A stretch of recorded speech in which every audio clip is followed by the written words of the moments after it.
Halo YouTube, siapa sih di sini yang tidak kenal dengan busana kebaya? Kebaya merupakan pakaian tradisional yang lazim digunakan oleh wanita Indonesia, khususnya dari daerah Jawa dan juga Bali sejak ratusan tahun silam. Kebaya pada zaman dahulu lazimnya dikenakan oleh para bangsawan atau selir dan juga putri raja. Lalu apakah benar kebaya merupakan budaya asli dari Indonesia? Dan bagaimana sih perkembangan kebaya hingga dapat digunakan oleh semua golongan masyarakat di Indonesia? Untuk mengetahui hal tersebut, simak dulu video berikut ini. Kata kebaya sebenarnya berasal dari bahasa Arab, yakni abaya, yang berarti pakaian, sedangkan orang-orang Jawa pada zaman dahulu menyebut kebaya dengan nama kebya atau mbaya. Sedangkan asal-usul dari kebaya masih belum pasti berasal dari mana. Namun ada beberapa asumsi kuat yang menyatakan kebaya itu berasal dari Tiongkok, kemudian menyebar ke wilayah Asia Tenggara, khususnya Malaka, kemudian ke Indonesia seperti Jawa, Bali, Sumatera, hingga ke wilayah Sulawesi, dan mengalami akulturasi dengan kebudayaan setempat, hingga menjadi pakaian yang umum dikenakan oleh masyarakat di Indonesia. Asumsi kedua menyebutkan kebaya merupakan budaya asli Indonesia, khususnya orang-orang Jawa, yang semakin berkembang seiring dengan kemajuan Islam di Nusantara. Sebenarnya sebelum adanya kebaya, masyarakat di Indonesia sudah mengenal pakaian, namun masih berupa baju yang hanya dililitkan seperti baju kurung, dan ada juga yang mengatakan sejenis kemben tanpa atasan apapun. Setelah abad ke-15, barulah pakaian kebaya mulai dikenal oleh masyarakat dan terus berkembang mulai dari jenis, motif, dan juga fungsinya. Jenis kebaya yang ada di Indonesia pada awalnya hanya ada dua, yaitu kebaya encim yang berasal dari Tiongkok dan juga kebaya putu baru yang berasal dari daerah Jawa Tengah. Jenis kebaya kutu baru atau putu baru barulah yang dikatakan sebagai pakaian asli dari masyarakat Indonesia. Kata kebaya sendiri terdapat pada catatan dari Gubernur Hindia Belanda yang pernah ada di Indonesia, yaitu Thomas Stamford Raffles di buku yang berjudul The History of Java pada tahun 1817. Ia menyatakan bahwa bentuk awal dari kebaya berasal dari kerajaan Majapahit pada tahun 1389 yang setelah digunakan oleh para permaisuri dan juga selir raja, namun masih sebatas menutupi tubuh yang beralaskan kemben atau kain yang dililitkan, karena pada masa itu kemben merupakan pakaian utama sebelum adanya kebaya. Barulah setelah masuknya Islam, pakaian tersebut diperbarui lagi dan sebagian kain menutupi bagian tubuh, dan ini merupakan cikal bakal dari kebaya yang kita kenal saat ini.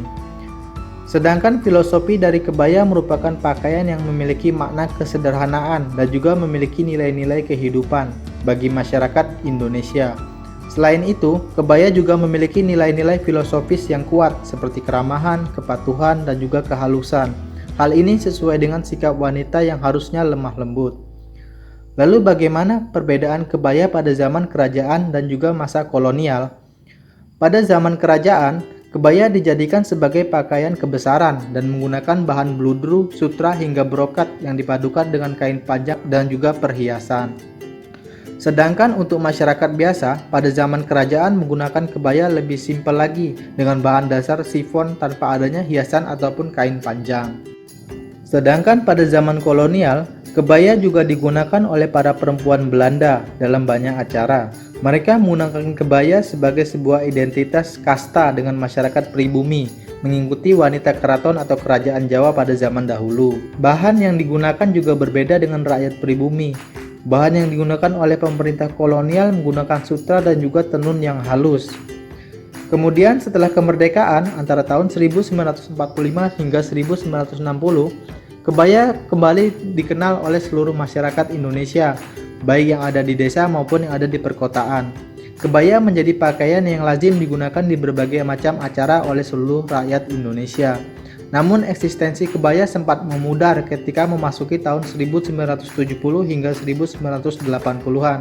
Karena mulai masuknya tren busana dari luar mempengaruhi kaum muda sehingga kebaya sudah dianggap usang dan juga ketinggalan zaman, meskipun tidak sepenuhnya ditinggalkan oleh masyarakat Indonesia. Kemudian agar kebaya tidak semakin ditinggalkan oleh masyarakat Indonesia, pada awal tahun 2000-an, pemerintah berusaha untuk mempertahankan kebaya sebagai identitas nasional dan mengajak para desainer muda untuk memadukan kebaya dengan berbagai macam bentuk dan juga motif sesuai dengan selera masyarakat modern seperti saat ini. Ternyata hal ini pun berhasil.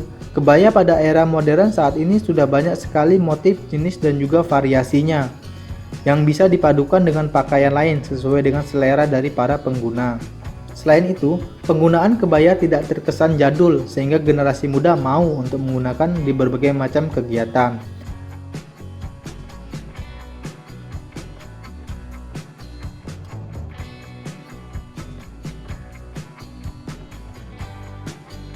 Hal ini membuat kebaya masih bisa bertahan di era milenial seperti saat ini. Meskipun kebaya belum juga diakui oleh UNESCO, pemerintah sudah berusaha untuk memperjuangkan identitas bangsa ini melalui berbagai macam cara, agar warisan leluhur bangsa tidak diklaim oleh bangsa lain. Semoga kebaya bisa terus dilestarikan oleh seluruh masyarakat di Indonesia dan menjadi ciri khas Indonesia yang sudah diakui oleh dunia. Demikian informasi mengenai sejarah kebaya dari masa ke masa. Mari kita pelajari sejarah kebudayaan dari leluhur kita. Kalau bukan kita, siapa lagi? Kalau bukan sekarang, kapan lagi? Jika informasi ini bermanfaat, mohon bantuannya dengan like dan share ya. Dah.